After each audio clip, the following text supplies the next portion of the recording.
Hello, everyone. This is Ryan Kavanaugh.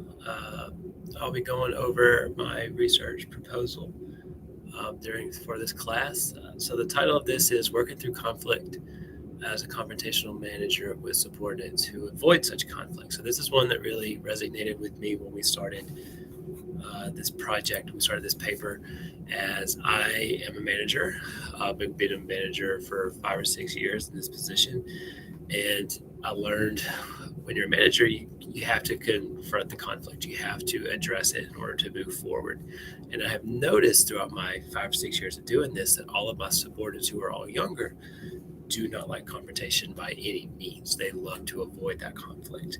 So it makes it difficult to confront someone when it's very hard to speak with them. So that was one of the things I really wanted to pursue. Of any thoughts, theories, ways to help resolve a conflict and find a solution in order to move forward. So the abstract of this is learning how to resolve conflict, particularly in a management setting. As we talked about, confrontational managers with their younger subordinates who tend to avoid conflict.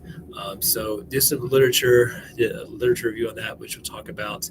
And then from all that research that I've looked at, I determined that it would be better to use qualitative research through this, using ethnography. And what I would do is sample 4 different departments across campus. So really try to be a part of their daily lives, observe them all for about a week, and really kind of see how each office tends to operate, especially here at Southeastern, because it is a lot of older staff who is dealing with younger staff who works for them. You can see the quote at the bottom of how managers tend to deal with conflict using a confrontational style, while the younger staff often new and through their career tend to avoid such conflict. So this is one of the things that I really wanted to explore and look more about in this research proposal. So the introduction is the biggest thing is we cannot escape conflict. It's something that we deal with on a daily basis, both in our professional and our personal lives. It really happens in professional settings because, well, in professional settings with work, there's a lot of stress, there's a lot of anxiety. So therefore, it's natural for conflict to appear in that professional setting. And it's very important to resolve because the success depends on how you're able to work through tough situations. It's very important to have positive relationships with people we work with, people who work for you. And it's important that every day, every month, every year is different. We're always evolving. You have to be able to adapt to your customers, your clients, and the staff that you work with. I know as I continue to get older in my position every year, I still have people who are in their young 20s, people who were 22, 23 years ago that worked for me 4 years ago are different than 22, 23-year-olds now. So it's important to adapt and be able to communicate with them. And as managers, we are typically, we like to deal with conflict in a confrontational manner. Doesn't mean that we're not going to find resolutions or try to mediate the conflict or compromise, but we are going to address it so we can hopefully find a solution and move on. So looking from the literature review, confrontation and avoidance, the biggest thing was to understand how and why people are this way and learn how to communicate with them to achieve success. And you want to have a positive culture, you want to have goals, and you want to achieve those goals. And so understanding why people operate in this manner helps get a better understanding of when you're wanting to communicate with them. So the biggest 3 themes from this were why people avoid the conflict. Confrontation is difficult to achieve with people who are avoiders.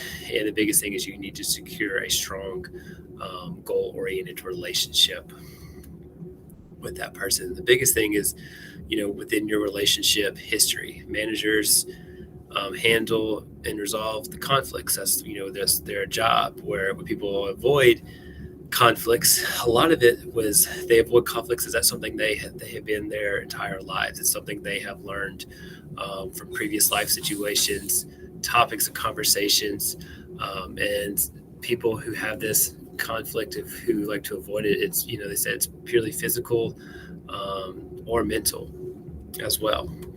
Now, some issues with avoidance is the conflict continues. After the conflict is avoided, the conflict does not disappear.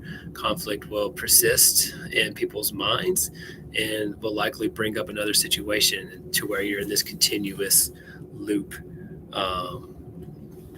where it's just going back and forth without any solution.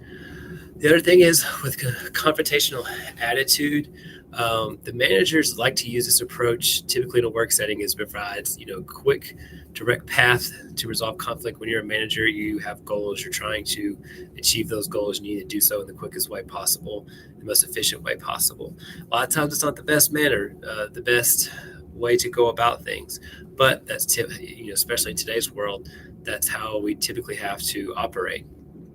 And so how this is perceived with staff really depends on the respect level. So lower levels of respect between a staff and managers is more likely to create confrontation, allowing the conflict to be more competitive, less likely to be resolved.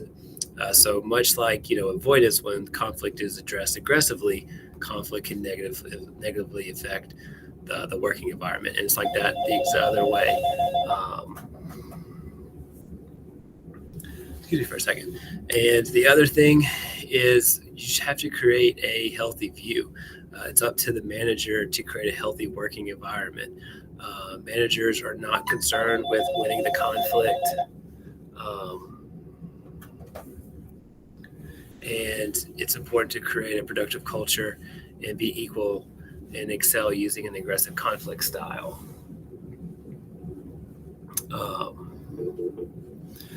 So the other thing when you're trying to create a healthy view is age and gender has no implications on this. It doesn't really matter. It's less important from that aspect. So the other thing is when you're in office, we talked about it puts a lot of stress, anxiety, and anger. So it's very natural for this to occur in this setting.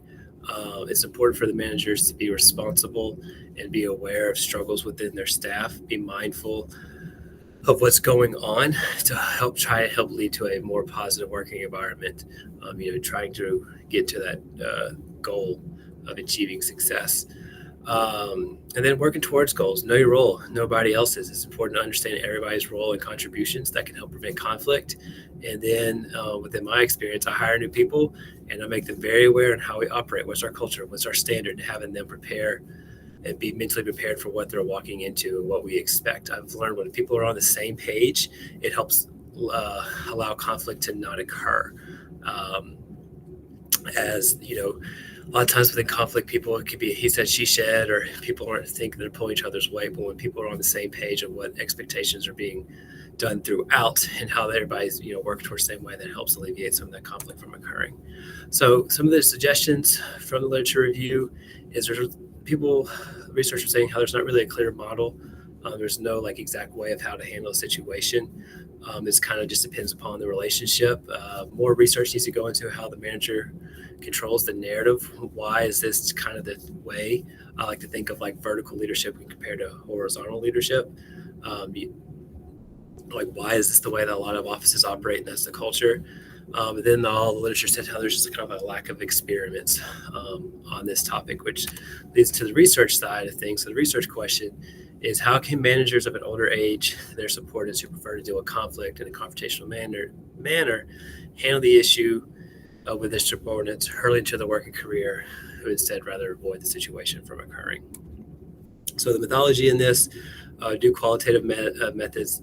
The goal is to understand both the management and the subordinate side of the conflict, to try to understand each side's intentions of how it was handled, gaining insight based on the context between two or more parties, which will provide more accurate data versus the group may be relying on a survey or the questionnaire because they feel they may get back to them. So being able to observe natural habitat helps get a better idea. And using stratified sampling with 4 offices here at my university at Southeastern Louisiana University through the physical plant, student engagement, registrar's office, president's office. So it all gives you a different variety of office between salaries, prestige on campus, but they all have like an older confrontational manager with younger staff in those, typically in those 4 offices.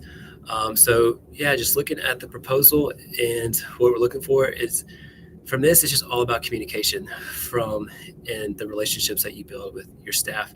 So much of this, which is ironic, can be avoided from occurring. And I know that's kind of the thing about this is how do you deal with avoiders, but a lot of it can be avoided from even occurring. So looking at these different offices on campus, seeing different strategies upon different offices of how they handle it. But it's just important that it needs to be addressed if it is, but I think there are some situations where it can be prevented or you can move on. It's just important to learn in order to continue to succeed in our interpersonal relationships, help resolve that conflict, and make a difference in our working environment. And that is it. And thank y'all for watching, and best luck to everybody else. Thank y'all.